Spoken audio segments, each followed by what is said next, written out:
امام رضا کی زندگی میں دیکھیں، آپ کی سیرت کو دیکھیں.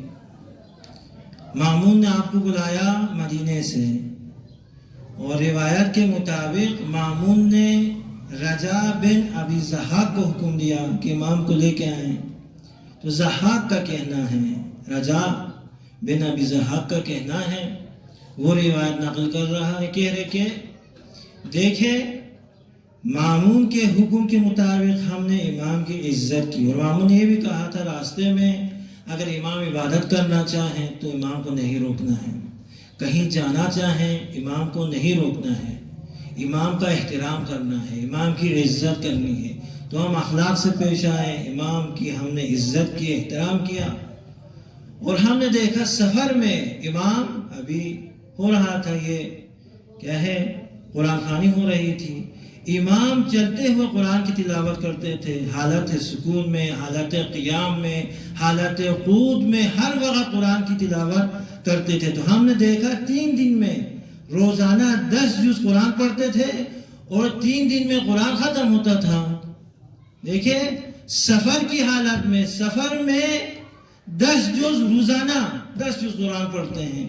اس طرح ہمارے بزرگان کے بارے میں بھی ہے، انہی کی سیرت پر چل رہے تھے.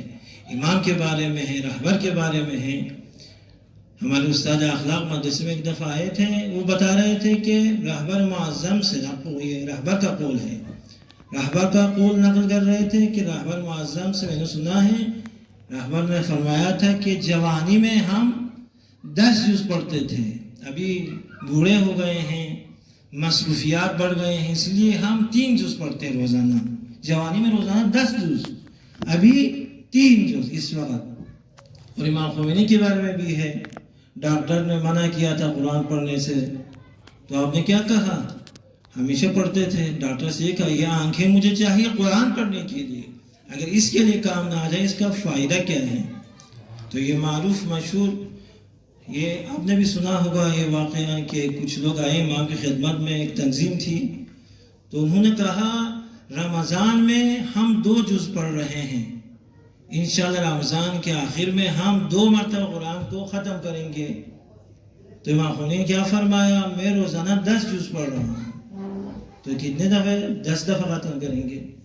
تو قرآن کو اہمیت دیتے تھے. تو امام رضا کی زندگی میں روزانہ 10 جز پڑھتے تھے، حالت قیام میں، چلتے ہوئے، قعود میں. اور کہتے تھے نماز اول وقت پر پڑھتے تھے، وقت پہ، ٹائم پہ نماز. اور نماز کے بعد آپ سجدے میں جاتے تھے، سجدے آپ کے طولانی ہوتے تھے، ذکر پڑھتے تھے، تسبیح پڑھتے تھے، شکرن للہ، الحمدللہ 100 مرتبہ آپ پڑھتے تھے. نوافل کو انجام دیتے تھے. نماز جعفر تیار، صلوات پر محمد و محمد.